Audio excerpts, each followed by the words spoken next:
সাতটি বাঁশের মাথায় চুলের মতো ঝুঁটি বাঁধা 22 হাত দৈর্ঘ্যের বাঁশগুলোকে 7 রঙের কাপড় দিয়ে আগা থেকে গোড়া পর্যন্ত বিভিন্ন ডিজাইনে মোড়ানো হয়েছে। এই 7টি বাঁশের গোড়া কিছুক্ষণ দুধের পানিতে ভিজিয়ে রাখা হলো। এখন এরা প্রস্তুত বাদ্য বাজনার সাথে নাচার জন্য।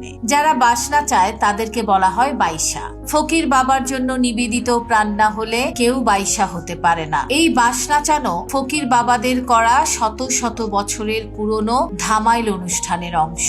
বাইশা দলের সাথে থাকে একদল ঢোলক আর বাদক। বাদ্যের তালে তালে বাঁশ নাচানো হয়। বাঁশ নাচানোর সময় বাইশারা খাড়া করে বাঁশ ধরে বাদক দলের সাথে অ্যান্টি ক্লকওয়াইজ বৃত্তাকারে ঘুরতে থাকে। সবচেয়ে গুণী ও একনিষ্ঠ যে বাইশা তাকেই দেয়া হয় প্রথম বাঁশটি।